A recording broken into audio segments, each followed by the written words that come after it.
Halo Swipers, kembali lagi di episode Pharma Kepo Special Sharing bersama PKPA.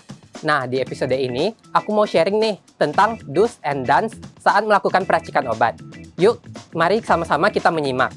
Bersama aku Iqbal, mahasiswa apoteker Sekolah Farmasi ITB, hanya di Pharma Kepo, kepoin abis farmasi.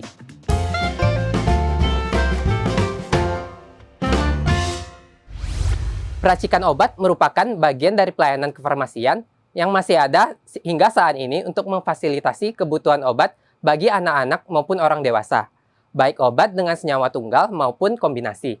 Meskipun demikian, peracikan obat merupakan salah satu tindakan yang berisiko tinggi menyebabkan medication error atau kesalahan terapi.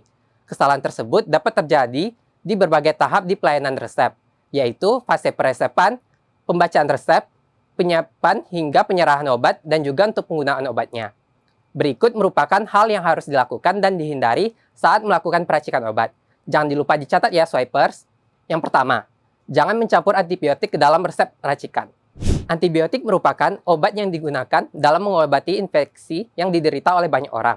Pemberian antibiotik merupakan pengobatan utama dalam penata laksanaan penyakit infeksi yang bertujuan untuk menghambat pertumbuhan atau membunuh mikroorganisme, terutama bakteri penyebab penyakit. Sehingga penggunaan antibiotik harus sesuai dosisnya dan dihabiskan untuk mencegah terjadinya resistensi. Namun, jika antibiotik dicampur ke dalam obat racikan, maka pemberian obat akan dihentikan saat gejalanya sudah hilang. Hal ini menyebabkan dosis antibiotik tidak dikonsumsi dengan tepat dan dapat memicu terjadinya resistensi. Maka, untuk dosnya yaitu pisahkan antibiotik dari obat racikan. Jika dalam resep antibiotik itu digabung, maka diperlukan adanya konfirmasi kepada dokter. Yang kedua, jangan menggerus tablet tertentu ya, Swipers. Ini merupakan panduan penggerusan beberapa jenis sediaan obat oral tablet. Yang pertama, tablet lepas termodifikasi atau modified release itu tidak boleh digerus. Bentuk sediaan lepas termodifikasi telah dikembangkan untuk menghantarkan obat ke bagian tubuh obat akan diabsorpsi, untuk menyederhanakan jadwal pemberian dosis, dan juga untuk menjamin bahwa konsentrasi obat dipertahankan dalam interval waktu yang tepat, sehingga penggerusan tablet akan membuat sistem modified release menjadi rusak. Yang kedua yaitu tablet salut enterik atau enteric coated, dengan lapisan yang ditambahkan untuk melindungi lambung dari paparan obat apabila digerus. Itu sebaiknya disertai pemberian bersamaan dengan obat gastroprotektif yang cocok. Kemudian dipertimbangkan juga interaksi obat yang akan terjadi. Yang ketiga yaitu salut enterik atau enteric coated yang ditujukan untuk menghantarkan obat melewati lambung tanpa mengalami kerusakan, itu juga tidak boleh digerus. Yang keempat, tablet salut selaput atau film coated dan juga salut gula atau sugar coated. Ketika digerus itu akan dapat mengakibatkan degradasi obat yang cepat. Rasa obat menjadi tidak enak dan juga dapat menyebabkan iritasi pada kulit pada pasien atau pemberi obat. Nah, maka untuk dosnya yaitu lebih baik beritahu pasien tentang pentingnya tablet diminum secara utuh untuk meningkatkan keberhasilan terapi dan menghindari efek samping obat yang tidak diinginkan. Nah, yang ketiga, jangan menyimpan obat racikan dalam jangka waktu yang lama. Beyond use date atau BUD itu adalah batas waktu penggunaan produk obat setelah diracik atau disiapkan setelah kemasan primernya dibuka atau dirusak.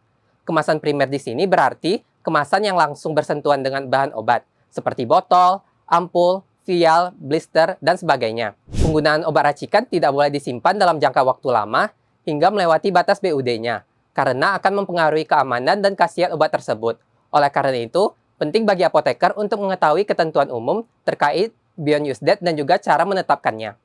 Untuk dus yang perlu dilakukan adalah segera berikan obat racikan kepada pasien dan informasikan jangka waktu penyimpanan obat tersebut atau beyond use date-nya.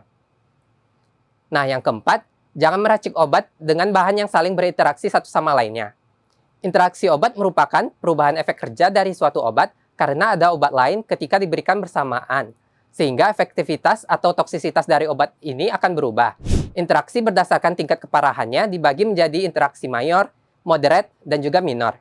Interaksi mayor memiliki efek besar yang dapat membahayakan nyawa atau mengakibatkan kerusakan permanen.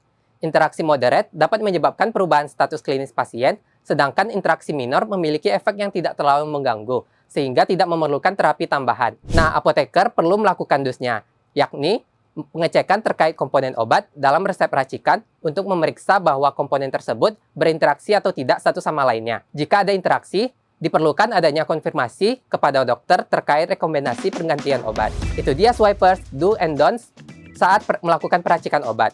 Harus ditaati ya, agar kandungan obat tidak berubah dan efektif dapat menyembuhkan. Yuk, gabung SwipRx, komunitas nomor 1 untuk para farmasis, karena di aplikasi SwipRx banyak CPD dan webinar ber-SKP gratis loh. Segera download aplikasi SwipRx di Google Play Store dan App Store. Sampai di sini dulu ya Swipers untuk episode kali ini. Jangan lupa untuk like, subscribe, dan share video ini ke rekan sejawat farmasi yang kamu kenal ya. Sama nyalain juga lonceng notification-nya ya, Swipers, supaya bisa dapat notifikasi konten-konten kefarmasian yang terbaru dari SwipRx Indonesia. Tetap jaga kesehatan ya. Farma Kepo, kepoin abis farmasi. SwipRx.